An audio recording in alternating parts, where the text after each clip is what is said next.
Now, I've got a very special person in the studios. We met at a fandom gig recently, and it was a very chance meeting. But I'm so glad we did meet because you're down in the studios, and welcome 94.3 Radio 1. It is Micah Bedford. Thank you very much. It's good to be here, man. Great to have you over here.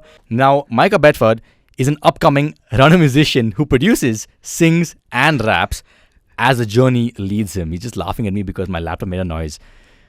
Having grown up in a musical household with a father who's like still very active in the music scene, I asked him for this introduction, by the way, and he says his influences are eclectic. I like that. Indeed. I like that a lot. Whoever boasts, you know how we do. Bangalore boys. Bangalore boys rapping. He's a Christ boy as well, so we're both on the same. That's why I was laughing, bro, because your mannerisms take me back. That's why when you reacted to the laptop, I was like, yes, he's one of us. One of us. But your new song, Won't Pick Up, is out on all streaming platforms, and it's a great, great number. I'm so happy that you're coming out with new music. How did this song even come to be, and tell us all about it? I'm glad you enjoyed it. I remember sending it to you before it came out and everything because I wanted to see what you thought and how we could possibly get it out there. This is the first song I'm releasing in a long time that's completely independent. There's no management behind me that's helping push this. There's no label. It's just me. Independent. Completely. So it's been interesting. In fact, I parted ways with my former management only recently. So it's a step, and it's panning out well, and I'm glad. But the song was born out of this desire to express myself after my last breakup. How cliche. I think the song kind of speaks to that as well. It speaks to that as well. Won't pick up. She doesn't pick up. Yeah. No, it's not about her, man. It's about me. This is about empowerment. You not picking up. Exactly. Okay. Exactly. We're taking a step in the right direction, boys. This is about, I felt like I would fall victim to her whims a lot. You know what I mean? I felt like I had no agency towards the end of that relationship because I was so, blindingly in love that my judgment was impaired. It was like being on an intoxicant. So, this song is just a statement of purpose, and it's I'm gonna make the decisions that I feel like making. It's not dependent on anyone else. I'm at that stage in my life where I really need to focus on growth and investing in my career. We're not gonna get these years back. I'm 25. The clock is ticking. So it's I want to work, and I want to release as much music as I can, as much as is authentic, obviously.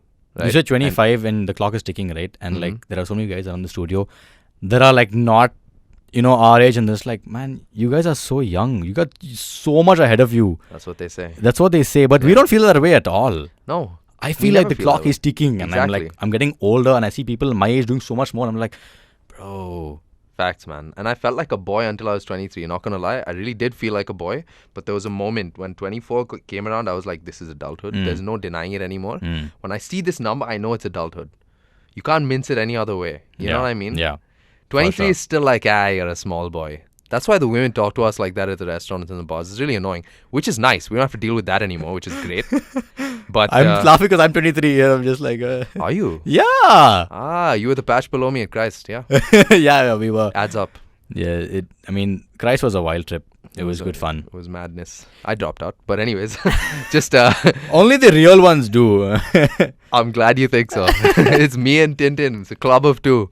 I'm sure there are others. But with this song, I just wanted it to state that, you know what, it's time to prioritize myself. Despite how much I care for this person. Yeah. Even having parted ways, I was like, I am now doing my own thing. I may not pick up anymore. Yeah. I have things to do. I have things to attend to. And it's as much talking to anyone else as me. Sometimes you have to remind yourself of to prioritize. And the melody just popped into my head one day. That that specific melody just popped into my head. And I put it on Logic immediately. I was like, I have to do this now. Otherwise, it's going to disappear. In 1 hour, I won't remember this melody. So I was like, now I have to put it down, put it into Logic, build the chords and the bass and everything. And I produced that beat in half an hour. That's when you know it's a good track because it just flows out. Right? It just moves through you, Exactly. You've grown up in a musical household and you've had music around you your entire life. I think you did CEP in college. I did. But having grown up in a musical household, how difficult was it for you to find your own style? Was it hard for you to realize, okay, this is what I want to make? Or because we musicians, like, sometimes we draw from other people, right? We always sure. like drawing around. So Yeah. how was it difficult for you? I wouldn't say it was difficult for me to find my own style, although my dad did buy me my first guitar, and that informed a lot of my musicality, because when he bought me that guitar, I'd already studied classical guitar before that. I'd studied piano in a classical sense for many years, beginning in the 2nd or 3rd grade. So I had grown up with the theory, Yeah. I'd also grown up singing in church, and that's when I realized that I had something, because I was singing harmonies and I didn't know it until my mom pointed it out one time. Oh, wow. I was like, that's cool. I really enjoyed it. That's how I kept myself thoroughly entertained, singing hymns. In old Anglican church, I'd be singing harmonies. But those are beautiful, beautiful songs.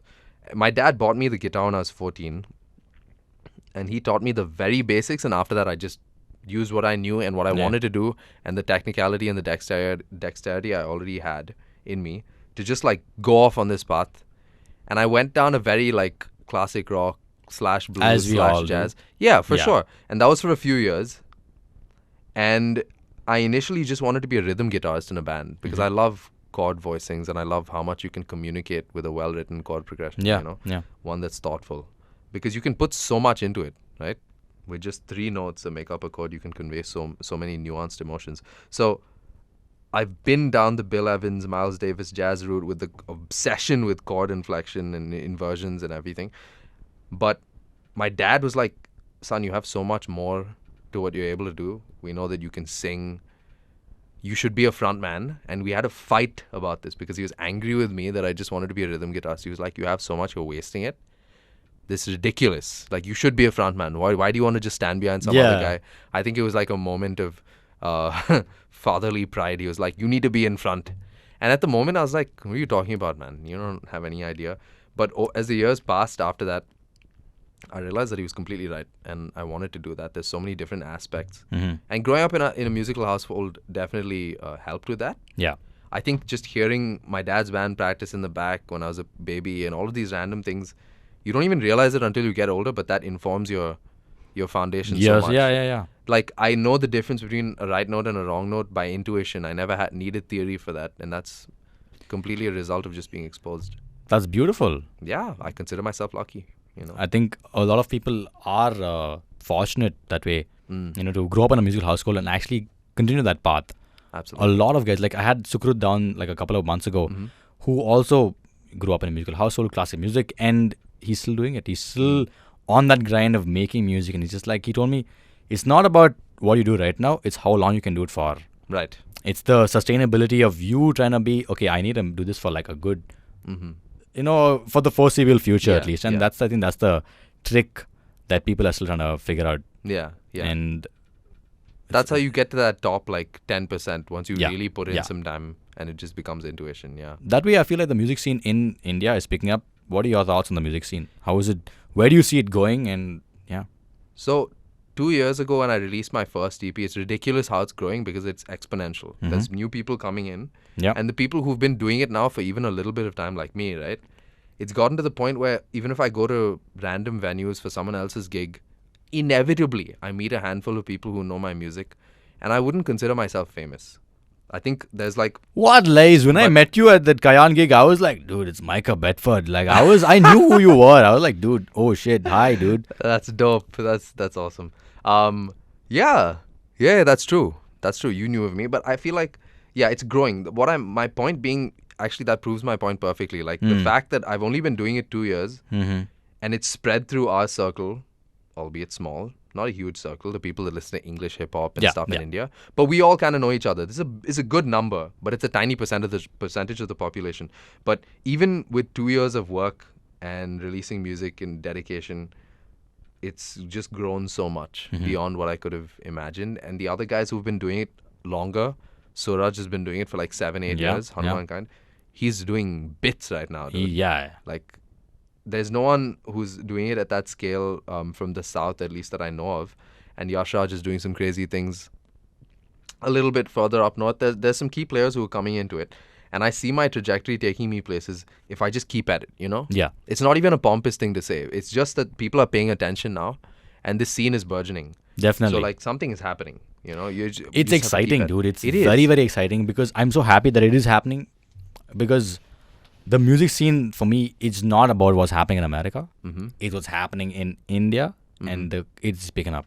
That shift has happened for It me in the is. last like year and a half. It I've, is. I've begun really taking it seriously. Yeah. Like I didn't think that this was gonna happen. People were saying it 2 years ago, and they were paying attention. And were like, "Whoa, the scene is gonna become something crazy." But it was so tiny then, like minuscule. Just 2 years ago, I can't get over it. It was so small, and you could tell that it was just getting onto its feet. But now there's steady gigs, there's different clicks.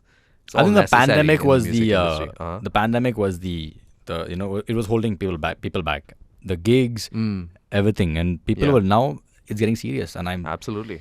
cannot wait for some more music from you, from everyone out there, because it's all about the music. end of the day. Absolutely. And it's coming. It's Yeah. coming. I feel like so many people are excited about this. And finally people are kind of taking it seriously, which is awesome. The scene in which people are just doing the music. It's The not music music. for movies and stuff. That scene is growing and some exciting things are happening. And you're completely right. It's getting to the point where or it's beginning to approach the point where people in other countries, even in the West, could seriously think about collaborations here, and there's similarities in palette between Yeah. musicians here and there. It's really cool. India, dude, it's the next. It's the future. It's up next, right? You get that feeling? 100%. It's Yeah. so exciting. Now I want to talk about your any new projects on the scene. What's coming up for you? Anything on the horizon? So now that Won't Pick Up is out, I think it's a huge weight off my back because I've been wanting to release this track for some time. And it's in time for it to still be relevant to me. I realize that that's a key consideration when releasing a track. It's not about like the assurance that you're going to get huge numbers. At the end of the day, it's art. It's extremely personal. And like I've released it and it's still relevant to me. If I'd waited another month, there's a strong chance that it would have felt a lot less relevant to me and my mind would have shifted to something else. It's never a Right. good thing. So now that that's done, I have a couple other singles that are finished, completely finished. And I'm excited to drop those. There's one coming with Export Quality, which is Third Culture's label, and I'm excited for that. I've done some work with them in the past, and they're fantastic to work with. And I also have an acoustic project coming, Oh, sweet. which is just going to be guitar and singing. This is going back to my roots a little Very bit. folky.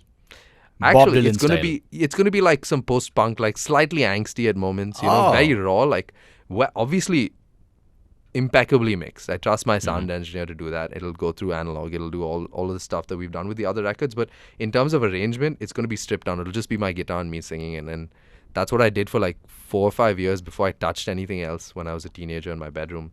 So I just felt like I needed to do that because it'll show people a very like real side of me. Yeah. And tonally also it'll be different from whatever else is coming out because it's something that I uniquely have done for a long time that I don't think too many other people got into. So that's exciting. That's an acoustic project coming hopefully soon in the next few months. But once it's perfect, it'll come out. And besides that, I have so many demos, but the time will come to pick from them which need to be released. Yeah, Soon. absolutely. I want to talk about yourself in a sense. How important is it for you to take time off yourself, and what do you do when you take time off yourself? It's interesting. I've actually been thinking about that specifically for the last few days because it's just been a lot. Like I got back from Kenya. I was seeing mom over there. She lives in Nairobi, and I just gotten back a few weeks ago, and it's just so much stuff happening, and it's constantly on the move with these multiple singles. Right. Orchestrating like a music video shoot next week. And it's just been so many work-related things that it's difficult to get back into that space where I'm like, where the creativity is just waiting to pour out. That requires mental space, and it requires stillness for me. So when I do disconnect, it's like complete hermit. I mean, I go out to work out, but that's it. I'll be home besides, and that quietness, right? That slight restlessness that comes from being on your own for a good amount of time, and in the quietness, is what helps the creativity come out well, or even a sense of peace with other records. But you just need to wait for it, whatever it is. You need to wait for it. If you keep running from one thing to another, it's just not going to come. So for projects, when I disconnect, it looks different every time. There's no formula. Sometimes I'm with a few close friends every now and then to think about writing and but we're in that frame of mind. Yeah, It's not a work frame of mind. It's like, hey, let's see what we can pull out of ourselves today. The important thing is just showing up. So like studio time, writing lyrics, writing melodies, playing the guitar, producing beats, watching random movies in between. What are you watching right now? What am I watching right now? I'm watching this Norwegian. No, it's not Norwegian. It's Icelandic. It's an Icelandic show called Entrapped on Netflix. Fantastic. I love that Scandinavian shit, dude. It's unbelievable. So well shot. And it's fantastic. Am I allowed to swear? We're on radio. Yeah, no, you can't swear. Okay. So you can bleep me. I'll bleep it out. Okay. When I said it by mistake the other time, I didn't realize at all. Oh, yeah? Yeah, it just slipped out. It happens, dude. When it is what it is. It is what it is. But I'm watching Entrapped, and it's a great show. I love that Scandinavian. Are you into Marvel by any chance at all? Do you like Marvel? Do you like the whole MCU stuff? No, it's just too much going on. You haven't watched any? What's the last MCU movie you watched? I watched this overpowered movie with that purple big chin man. Purple big chin man. He means Thanos, guys. Yeah. The guy with Infinity 7 War? chins on one face. That dude. And I think Was it Infinity War or was it Endgame? I don't even know. I watched it because I was pulled there by 6 of my friends, and it was like a barrage. My senses were just my being God, attacked, dude. Dude, I love those movies, dude. If you're into it, I can imagine it's amazing. But there's so much story. It's like a. Oh, but the story, by the way, I'm not joking. It's a big universe at the moment. It's so much. There's so if much I detail. start the story, that's why people nerd out for days and they disappear into their basements for weeks talking about Marvel. But I fully get it. The only one I really like. I disappear into the studio and talk about it on air because you're one of the cool ones, bro. That's why. Oh, you're so sweet. The only series that I truly enjoyed, out of my own desire to watch it, was the Iron Man one, because the Iron Man. I feel like Tony Stark is relatable, man. He's a cynic. He's a little bit crusty around the edges. He's a little sarcastic. I like that. That's what Stanley had in mind when he wrote him as well. He wanted to write a character that people didn't like, and he wanted to like them. He was like, I'm gonna write a character that everyone has to hate, but they will love him at the end of the day. Exactly. Because he's Iron Man, and people love Iron Man. I mean, I feel, honestly, unpopular opinion, the MCU hasn't been the same since Iron Man died. And it's just... that was upsetting. Yeah. I saw the movie in which that happened. Oh, that's Endgame. That was really upsetting. That's the only part of it that I clearly remember, and it was really, really upsetting. Very sad. I was like, come on, man. You're destroying the only reason left for me to remain here. I cried. I might as well legitimately just cried. grab my popcorn and bounce. Yeah. It's very sad. I fully get it, dude. I cried when Paul Walker died, so if that makes you feel better. Dude. I cried as well. Yeah. I'm a huge... I watched till the Fast 7, I think. I don't know. There's 10 now? Yeah. No, I stopped after the one after Paul Walker. It just became ridiculous. Yeah, it became so stretched and it became so wild that people are they were in space in the last movie, if I'm not wrong. I mean this. This doesn't even They were in me space at all. In cars. Yeah, because it's like if you asked a 9-year-old how to elevate the plot every time, right? He'd be like, car, dude, rocket, space. It eventually car, just gets to space inevitably. It was car, submarine, rocket, space. Parachuting off of they parachuted ridiculous. Off of cars. And the first movie was lit because it was about car culture and it was about these fascinating characters in this underground street racing scene. That was really cool, and it was a little bit dark, and it was there was some depth to that plot. Someone had really thought about that. I think, which was nice. Vin Diesel, I think even he was on writing at the entire thing, if I'm not wrong. Was he? Yeah. He still writes the entire show and stuff like that. Did he write the first one? I thought Neil Moritz wrote it. I think that's why it's good. Yeah. Wow. Vin Diesel, please, if you watch this, if he ever watches this, if he hears it, he's going to pick us up and fling us across a room. You know what? But I'll tell you one thing. Vin Diesel, he gets paid for saying basically 4 words. Family and I am Groot. Yeah. That's it. Oh, yeah. He's Groot. So he he just says family in the entire Fast and Furious series. And another thing about Marvel, I stopped watching it before that small tree man became a big tree man. Big tree man. So Vin Diesel voiced the baby one as well? Yeah. They just made him. Dude. Yeah. That's weird. That's really weird. There's a show. They pitched his voice up 3 octaves. Yeah. Have you heard him speak? He's like, yes, I am Groot. Yeah. And there's a show right now on Disney Plus which is called Groot, Baby Groot. Uh-huh. And it's just like 5 episodes of just Baby Groot. Okay. And it's Vin Diesel voicing Baby Groot. And does he speak in a high-pitched voice, or have they pitched him up? No, he just says, I'm Groot. Normally. I don't know how Oh, they do it. yeah. There's no other dialogue There's for the no other tree thing man, for right? it. He just says it in different ways. It's a great character, man. He's Gets gotten him. paid, yeah, just for saying 3 words. Marvel has the money. They're like the pop of movies. They're like the Yeah, pop yeah. genre of movies. They give you what you want, bro. And so is Fast and Furious. That's why no one likes it anymore. Is because after the 6th movie, That's it true. became the pop of movies, where they're just like doing surveys to see what ridiculous nonsense they can give the 14-year-olds. And that's what it became. But anyways, We digressed. digressed. I want to ask you, what color do you associate your music with? it's like an iridescent purple-blue. Oh, that's nice. You know what I mean? It's like somewhere in between purple and blue. Have you played Need for Speed Pro Street? I've played Need for Speed Carbon. You know that pearlescent iridescent Yeah, paint, yeah, right? yeah. Where when the light shines on it on a specific point, it's a different color than the rest of the car. Yes. It's that, but it's like purple-blue. Oh, I like it. Whatever that I color like it. is. Yeah. That's a very relaxing color at the same Right? time. Yeah, that Yeah. is very cool. I want to do a rapid fire with you. Okay. Okay, it's going to be quick questions. Okay. It's a rapid fire with Micah Bedford. Is there a word limit, or do I just shoot? go for it. Okay. Whatever comes to your mind. All right. Awesome. Your favorite city in India? Hard one, man. Bangalore and Mumbai. Actually, I had a question here that was going to be Bangalore or Mumbai. Yeah. Okay, Bangalore or Mumbai. Choose one. Bangalore. Oh, okay, of course, Bangalore. Your favorite pastime? Gran Turismo. Oh, nice. Yeah. You're stuck in an elevator with an old man, and he farts really loudly. What do you do? I look at the corner quietly until the door opens. Do you not say anything? I mean, it depends on how old he is, man. If he's senile, I don't want to start like having some weird conversation. What if he's with him like where he's just 50? confused. If he's like 50, I'm just gonna look at him like, really, man? You couldn't hold it. I'm not gonna say anything. It'll be too weird. I don't know him. Your house is on fire. What are the first 3 things you grab? Car keys, laptop, guitar. Okay, that's nice. You're driving. There's an old man and a child on the road. What do you hit first? Also, the old man.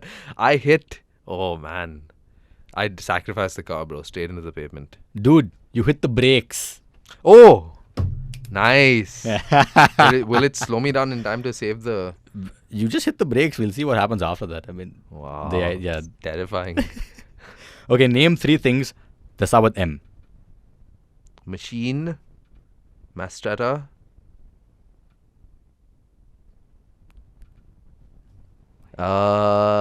Moschino. Mike. Okay. Yeah. Moschino. What's a Moschino?